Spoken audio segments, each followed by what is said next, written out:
The Rift Encounter. The sensor array aboard the Celestial Harmony, flagship of the Galactic Union's exploration fleet, detected the anomaly at precisely 3:27 Standard Galactic Time. High Commander Zivex, a tall, slender Eleran with iridescent scales and 4 calculating eyes, studied the pulsating light on the command center's main display with growing concern. "Report," he ordered, his dual vocal chambers producing the harmonic tones characteristic of his species. Science Officer Tellera, a Vosgian whose translucent skin revealed the complex neural patterns beneath, glided forward on her gravity disk. "Commander, we've detected a spatial anomaly approximately 2.3 parsecs from our position. Energy readings are unprecedented." "Unprecedented how?"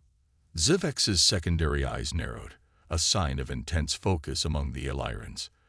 "The anomaly is emitting radiation levels that would instantly kill any known sentient species," Tellera replied, her neural patterns flashing with excitement and trepidation. "Temperature variances within the anomaly swing between absolute zero and plasma state heat. By all scientific measures, it should be impossible for any matter to maintain structural integrity within such conditions." Zivex clicked his mandibles thoughtfully. In his 3 centuries of service to the Union, he had encountered many strange phenomena, but nothing that defied fundamental physics to this degree. Tactical assessment. Security Chief Krell. The hulking Draxian security chief rose from his reinforced station, his crystalline exoskeleton catching the ambient light of the command center. "Recommend immediate withdrawal to safe observation distance, Commander. Unknown anomalies of this magnitude frequently precede cosmic-level extinction events." "Your caution is noted, Chief Krell," Zivex replied. "However, our mandate is clear. The Union expects us to investigate all phenomena that might advance our understanding of the universe."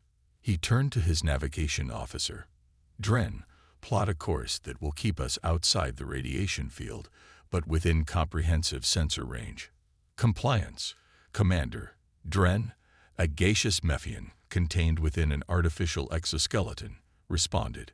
His vaporous form swirled with anxiety as he input the coordinates. The Celestial Harmony adjusted its position, the massive vessel's quantum drive humming as it maneuvered with surprising grace for something measuring nearly 2 kilometers in length. The pride of the Union fleet, it represented the pinnacle of cooperative engineering among the 17 species that comprised the Galactic Union. "Commander," Tellera's typically melodic voice sharpened with alarm. "Something is emerging from the anomaly." The main display shifted, focusing on a dark object slowly materializing from within the swirling energy distortion. The bridge crew watched in stunned silence as the object took form, a vessel, but unlike any Union design. It was angular, asymmetrical, covered in what appeared to be crude armor plating with visible repair patches. Various protrusions jutted from its hull without any apparent aesthetic consideration. "Can we get a clear scan?" Zivex demanded. "Negative, Commander," Tellera responded, frustration evident in her fluctuating neural patterns. "The radiation interference is too severe. Visual analysis only." Size comparison. "Approximately 1/8 the length of the Harmony, Commander. Roughly 250 meters." Krell moved closer to the display, his crystalline form crackling with tension. "That design. It's built for survival, not elegance. Look at the reinforced sections, the redundant systems." His voice dropped to a grave tone. "It's a warship." "Speculation," countered Zivex, though he privately agreed with the assessment. "Open standard communication channels. All frequencies, all known protocols." Communications Specialist Pren, a small chitinous Aurelian with specialized appendages for manipulating complex technology, worked rapidly at her station. "Broadcasting Union standard greeting, Commander." No response. "Wait." Her antennae quivered. "Receiving a transmission. Audio only." "Let's hear it," Zivex ordered, straightening his posture in preparation for first contact. A voice emerged from the ship's audio system, rough, unmodulated, lacking the harmonious qualities of Union speech. Unidentified vessel. This is Captain Maya Reyes of the Earth Confederation ship Prometheus. We have sustained significant damage during our passage through the rift. Request permission to approach for potential assistance. Over. A stunned silence fell over the bridge. The language was unknown, yet somehow the meaning had been perfectly understood by every crew member. How are we understanding this? Zyvex demanded. Talara consulted her instruments. Unknown, Commander. There appears to be some kind of direct neural interface occurring. The communication is bypassing our translation matrices entirely. Krell's crystalline form hardened.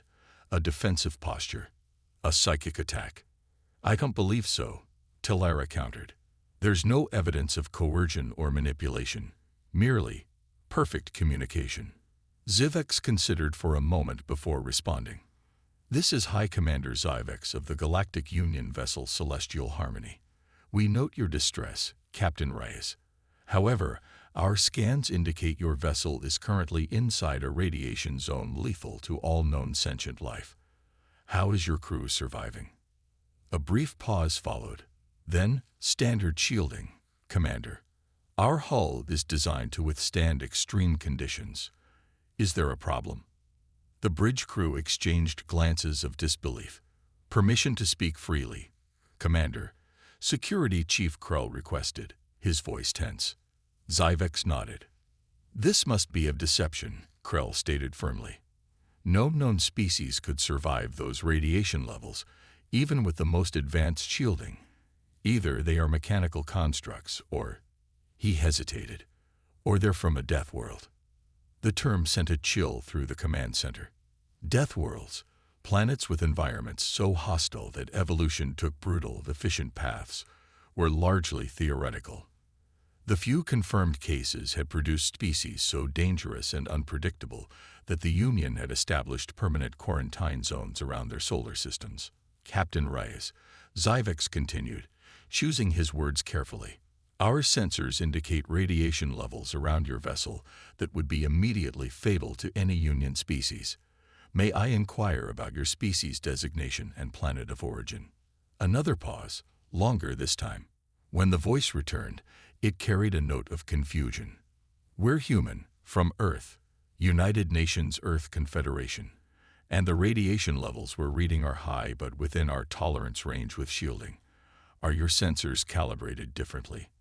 Talara quickly input commands, her neural patterns flashing with intense activity. Commander, I've cross-referenced all Union databases. There is no record of humans, Earth, or any Earth Confederation. Unknown species, Krell muttered. Unknown technology. Unknown capabilities. Commander, I strongly advise. I'm aware of protocols. Chief Krell, Zyvex interrupted. He took a moment to consider the situation. First contact scenarios were delicate under optimal conditions. This was anything but optimal. Captain Reyes, he finally responded. We have no records of your species or confederation in our databases. This appears to be a first contact situation. We would like to offer assistance, but must first establish safety protocols for both our crews.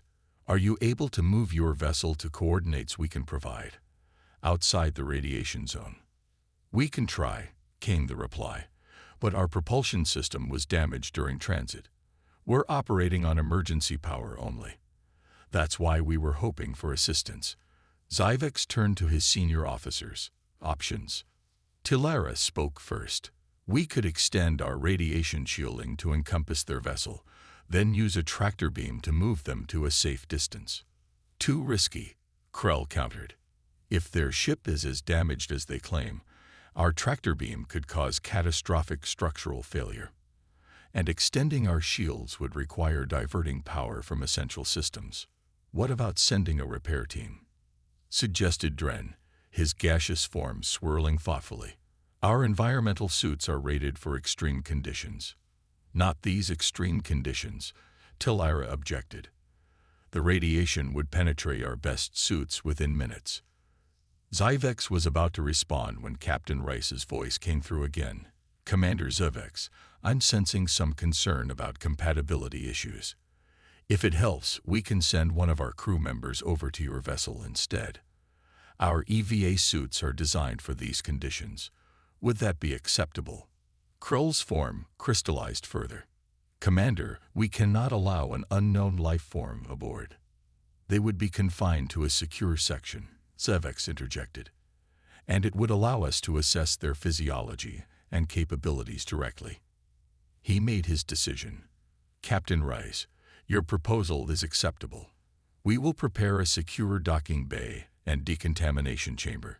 Please limit your delegation to one individual, as you suggested. Understood, Commander. Preparing for departure now. Estimated time of arrival: 20 minutes. As the communication ended, the command center erupted in a flurry of activity. Zvex turned to Security Chief Krull. Prepare the isolation bay. Full quarantine protocols. I want a medical team standing by and a security detail. Yes, Commander, Krull responded, clearly unhappy with the decision, but professional enough not to argue further. Zvex then addressed his entire senior staff. This is potentially the most significant first contact in Union history. An unknown species with technology that allows them to survive conditions we considered universally lethal. Proceed with caution, but remember our primary directive: peaceful exchange of knowledge and the advancement of mutual understanding. As the crew dispersed to their duties, Zvex remained at the command center, his gaze fixed on the strange vessel visible on the main display. Something told him that the Union was about to change forever, for better or worse. 20 minutes later, a small craft detached from the Prometheus. Unlike the larger vessel, this shuttle was sleek and appeared purpose-built for maneuverability. It navigated the radiation field with apparent ease, approaching the designated docking bay of the Celestial Harmony. Zvex, accompanied by Tellura, Krull, and a medical officer named Neria, waited in the observation room adjacent to the isolation bay. Through the transparent barrier, they watched as the docking procedure completed and the airlock began its cycle. Final radiation readings, Zvex asked. Still lethal, Tellura confirmed. Yet their shuttle's shielding appears to be containing it effectively. The inner airlock door slid open, and a figure stepped through. The being was bipedal, encased in a bulky suit that obscured its true form. The suit itself was remarkable, not the sleek, biomimetic designs favored by Union species, but something more utilitarian, covered in pockets, attachments, and what appeared to be manually operated controls. The figure stopped, surveying the isolation bay, then reached up and did something unexpected. It began removing its helmet. Stop! Krull shouted through the communication system. The atmosphere. But it was too late. The helmet came off, revealing a face that would forever change the Union's understanding of life in the universe. The human stood before them, exposed. 2 eyes, a single mouth, skin that seemed terribly vulnerable. Patches of fur on the top of the head, but otherwise alarmingly unprotected. No visible armor, no redundant organs, no specialized appendages. By all Union understanding of evolution, this creature should not exist, let alone be capable of space travel. The human smiled, revealing flat teeth unsuited for defense, and spoke. Lieutenant Commander Elena Vasquez, Earth Confederation Science Division. On behalf of humanity, I bring greetings to the Galactic Union. Alliance of necessity. The isolation bay's environmental alarm blared as Lieutenant Commander Elena Vasquez stood calmly before the stunned Union delegation, her helmet tucked casually under one arm. The medical officer, Neria, a Lumidian whose bioluminescent tendrils served as both sensory organs and medical instruments, frantically checked her monitoring equipment. Impossible, she whispered, her tendrils flashing with confusion. The human is standing in radiation levels that should cause immediate cellular breakdown, yet her vital signs are stable. Security Chief Krull moved toward the communication panel. Reinitiate quarantine protocols. Full decontamination sequence. Wait, High Commander Zvex commanded, his four eyes studying the human with intense curiosity. Lieutenant Commander Vasquez, are you aware that according to our biological understanding, you should not be alive right now? Elena's expression shifted to one of surprise. Your sensors must be calibrated differently than ours. My readings show radiation levels well within human tolerance with temporary exposure. She glanced at her wrist-mounted device. Though I wouldn't want to stay unprotected for hours. Talara floated closer to the barrier, her neural patterns pulsating with scientific excitement. Fascinating. Your species must have evolved on a planet with extraordinary environmental pressures. Earth has its challenges, Elena replied with a slight shrug, but we consider it quite hospitable. It's mostly water, varied climates, oxygen, nitrogen, atmosphere. Nothing special by our standards. Nothing special, echoed Zyvex, mandibles clicking in astonishment. Lieutenant Commander, what you consider nothing special would be classified as a death world by Union standards.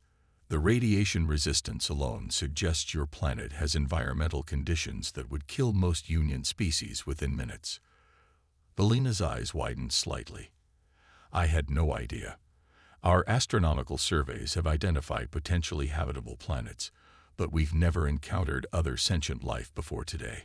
We assumed our biological parameters were universal. A reasonable assumption based on limited data, Zyvex acknowledged. However, this raises significant questions about compatibility and safety for potential interactions between our peoples. Alliance of necessity. The isolation bay's environmental alarm blared as Lieutenant Commander Elena Vasquez stood calmly before the stunned Union delegation, her helmet tucked casually under one arm. The medical officer, Neria, a Lumidian whose bioluminescent tendrils served as both sensory organs and medical instruments, frantically checked her monitoring equipment. Impossible, she whispered, her tendrils flashing with confusion. The human is standing in radiation levels that should cause immediate cellular breakdown, yet her vital signs are stable. Security Chief Krell moved toward the communication panel. Reinitiate quarantine protocols. Full decontamination sequence. Wait, High Commander Zyvex commanded, his four eyes studying the human with intense curiosity. Lieutenant Commander Vasquez, are you aware that according to our biological understanding, you should not be alive right now? Elena's expression shifted to one of surprise. Your sensors must be calibrated differently than ours. My readings show radiation levels well within human tolerance with temporary exposure. She glanced at her wrist-mounted device. Though I wouldn't want to stay unprotected for hours. Talara floated closer to the barrier, her neural patterns pulsating with scientific excitement. Fascinating. Your species must have evolved on a planet with extraordinary environmental pressures. Earth has its challenges, Elena replied with a slight shrug, but we consider it quite hospitable. It's mostly water, varied climates, oxygen, nitrogen, atmosphere. Nothing special by our standards. Nothing special, echoed Zyvex, mandibles clicking in astonishment. Lieutenant Commander, what you consider nothing special would be classified as a death world by Union standards. The radiation resistance alone suggests your planet has environmental conditions that would kill most Union species within minutes. Elena's eyes widened slightly. I had no idea. Our astronomical surveys have identified potentially habitable planets, but we've never encountered other sentient life before today.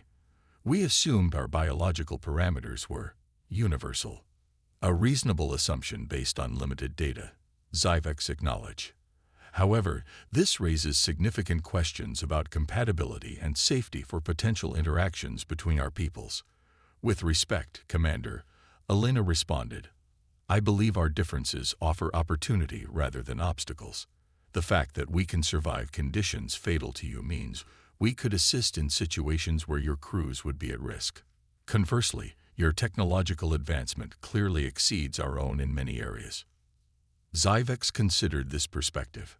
A pragmatic view, Lieutenant Commander. Perhaps. An urgent signal interrupted him. Commander, came Dren's voice over the communication system. Priority alert from Union Command.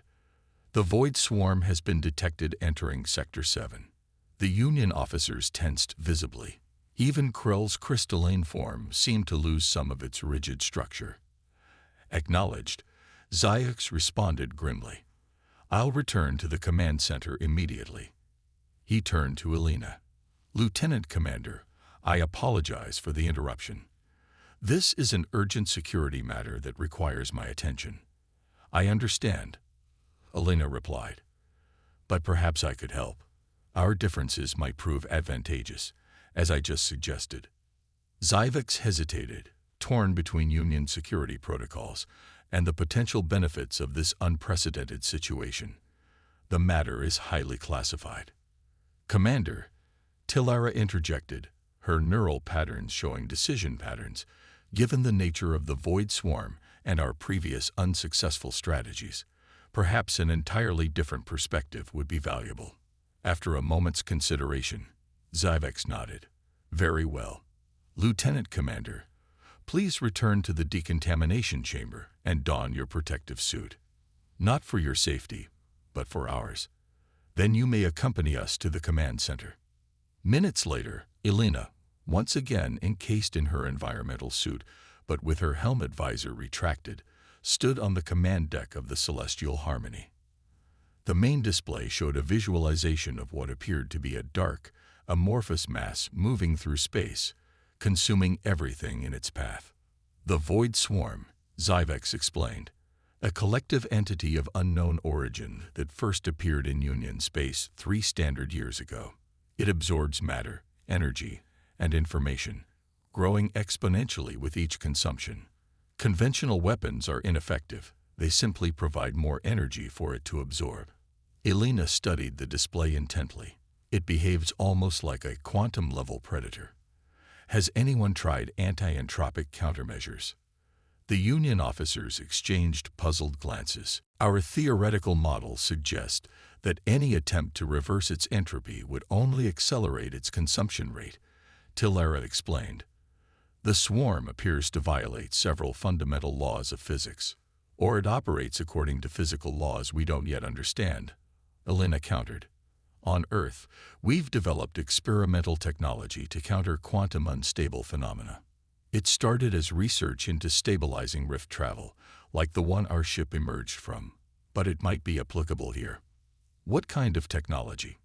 Zyx asked, intrigued despite his caution. We call it phase inversion, Elena explained. Essentially, it creates a localized pocket where quantum probabilities are reversed. Matter becomes antimatter, positive becomes negative, and so on. The inversion is temporary and contained, but it creates a disruptive field that could theoretically nullify the swarm's cohesion. That's highly theoretical, Tilara observed, her neural patterns showing both skepticism and interest. But potentially viable, Elena insisted. The principle is similar to how our ships navigate rifts. We create a stable pocket of altered physics that allows us to move through otherwise impossible conditions. Zyx considered this information. The Union's best scientists have failed to develop an effective countermeasure. We've lost 3 star systems already. He turned to face Elena directly. Lieutenant Commander, how quickly could your ship implement this technology? The Prometheus already has a phase inverter installed. It's essential for our propulsion system. But adapting it as a weapon would require significant modifications. She paused, thinking. With your technical assistance to repair our damaged systems, we could have a prototype ready within 72 hours. The swarm will reach the Pellerin colony in 96 hours, Dren reported solemnly. Zyx made his decision. Security Chief Krell, assemble a joint engineering team. Work with Lieutenant Commander Vasquez to implement these modifications. Krell's crystalline form hardened with resistance. Commander, Union protocols explicitly forbid sharing advanced technology with unvetted species. We know nothing about these humans or their intentions. Noted, Chief Krell, Zyx replied firmly. But I'm invoking Emergency Directive 7. The survival of Union citizens takes precedence over security protocols. He turned to Elena. Lieutenant Commander, Please understand that this arrangement does not constitute a formal alliance. It is a cooperation of necessity." "Understood, Commander," Elena responded. "I'll need to consult with Captain Rice, but I believe she'll agree. Humanity has always sought peaceful cooperation with other intelligent life." She hesitated before adding, "Though I should warn you, our methods can sometimes appear unorthodox by conventional standards." At this point, Lieutenant Commander Zevek said, his mandibles clicking in what might have been the Eleran equivalent of a grim smile, "Orthodox methods have proven insufficient. Unorthodox may be exactly what we need." The next 72 hours witnessed an unprecedented collaboration between the Union's most brilliant minds and the small human crew from the Prometheus. Initially, the Union engineers were horrified by human technical practices, manual repairs, improvised solutions, and an alarming willingness to work with minimal safety margins. The humans, meanwhile, were astonished by the Union's reliance on automated systems and their reluctance to implement untested modifications. Yet as they worked together, mutual respect began to develop. The humans demonstrated an intuitive understanding of practical physics that complemented the Union's theoretical expertise.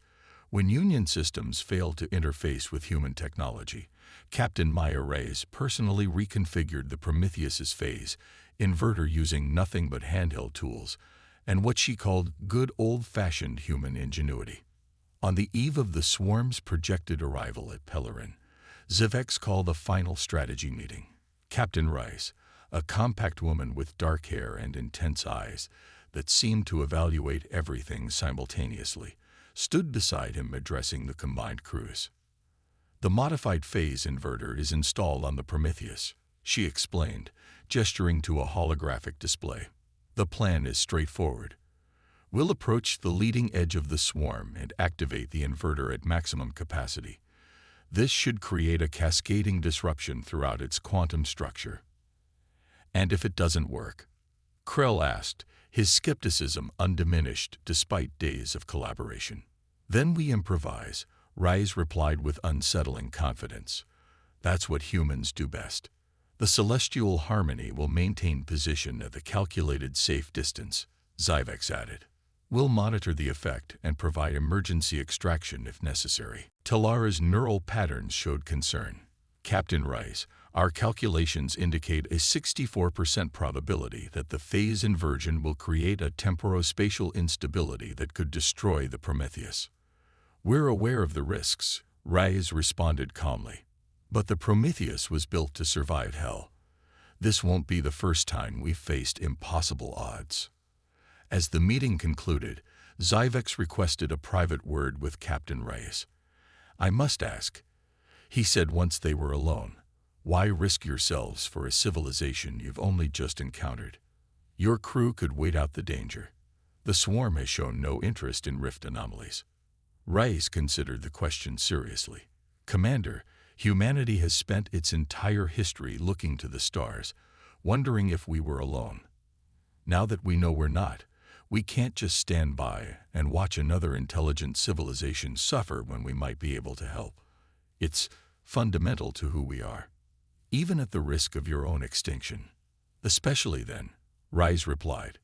"Courage isn't about the absence of fear, Commander. It's about what you do despite it." The following day, the Prometheus positioned itself in the path of the approaching void swarm. From the command center of the Celestial Harmony, Zivex and his crew watched with a mixture of hope and apprehension as the small human vessel, looking impossibly fragile against the vast darkness of the swarm, initiated its phase inversion sequence. The effect was immediate and spectacular. Where the phase inversion field contacted the swarm, reality itself seemed to shudder. The blackness of the swarm began to fracture, lines of energy shooting through its mass like lightning.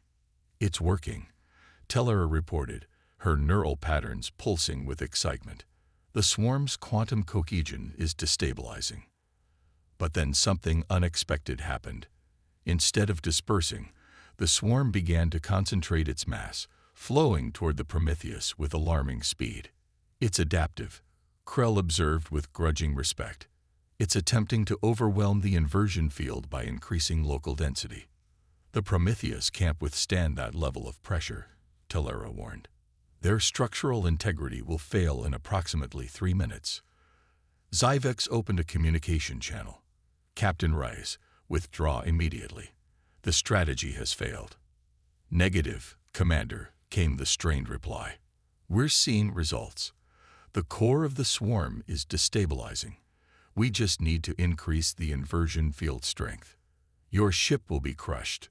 Then we'll push harder, Rice responded.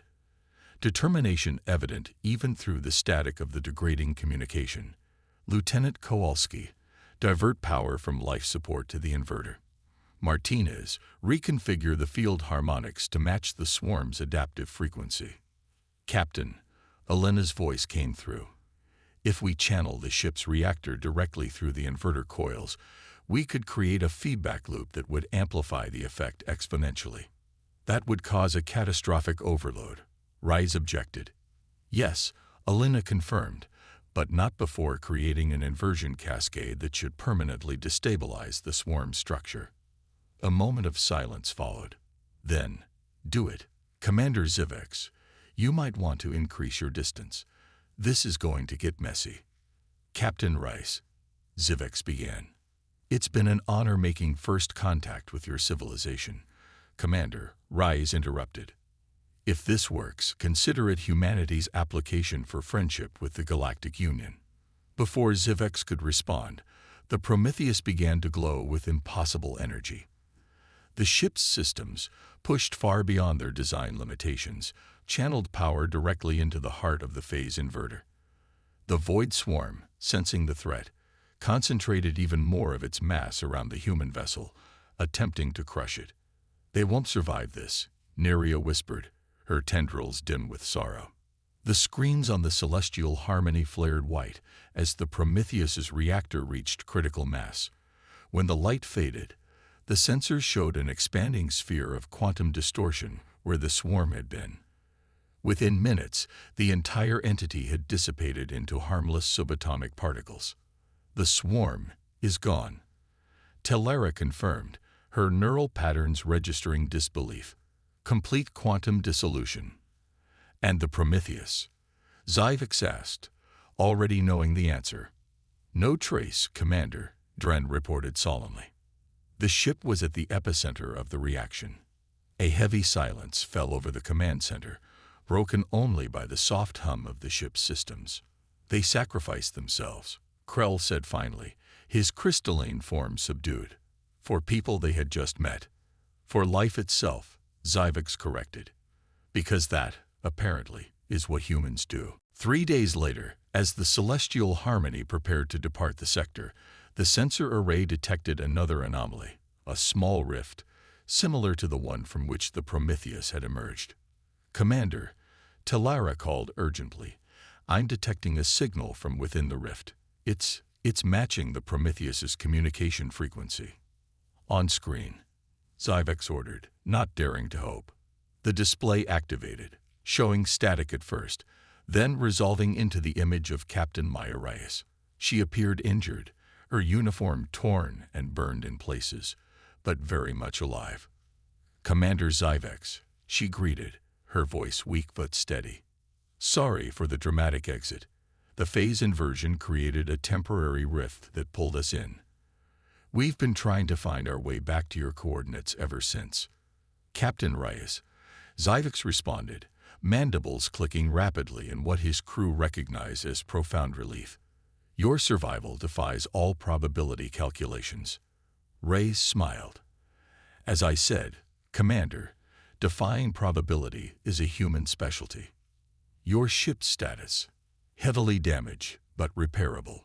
We could use some assistance with navigation, though. These rifts are tricky to plot without external reference points. Zyvex turned to his navigation officer. Dren, establish a stable communication link and transmit navigational data to guide the Prometheus out of the rift. He then addressed Reyes again. Captain, upon your return, I would like to formally invite you to Union headquarters.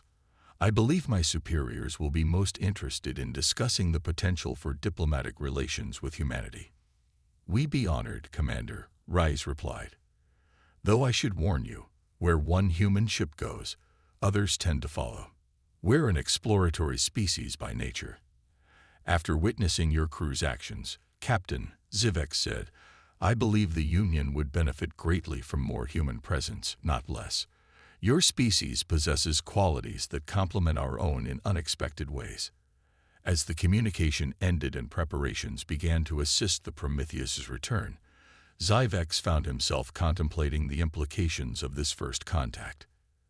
The Union had always valued order, predictability, and caution, qualities that had served them well in building their interstellar civilization. Humans, it seemed, operated on different principles: adaptation, innovation, and a remarkable willingness to risk everything for their beliefs. Such differences could lead to conflict, certainly, but they could also create something greater than either civilization could achieve alone. A true union, not just of different species, but of fundamentally different approaches to existence itself. Commander, Telara approached, interrupting his thoughts. I've been analyzing the data from the swarm encounter. The phase inversion technology the humans used. It contradicts several of our most established physical laws. Perhaps our laws need revision. Then, Zivek suggested. That's just it, Commander. Their solution worked not because they have superior understanding of physics, but because they were willing to try something our scientists deemed impossible.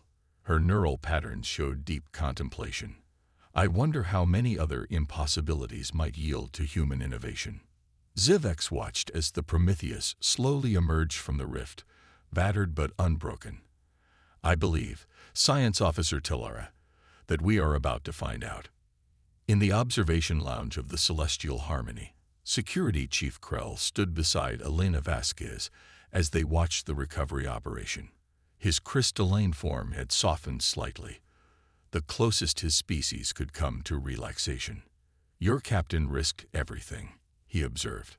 All of you did, for strangers. Elena looked up at the towering security chief. Humans have a saying, Chief Krell, no one is a stranger, just a friend we haven't met yet. A dangerously optimistic philosophy, Krell remarked. Perhaps, Elena conceded with a smile, but it's gotten us this far. As the damaged Prometheus was secured in the Harmony's auxiliary docking bay, Zivek made an entry in the official Union record. First contact with species, human, planet of origin, Earth, threat assessment, allies of immeasurable value. The Union would never be the same again. Neither would humanity. And somewhere in the vast darkness of space, other ships from Earth were already finding their way through the rifts, ready to defy probability once more.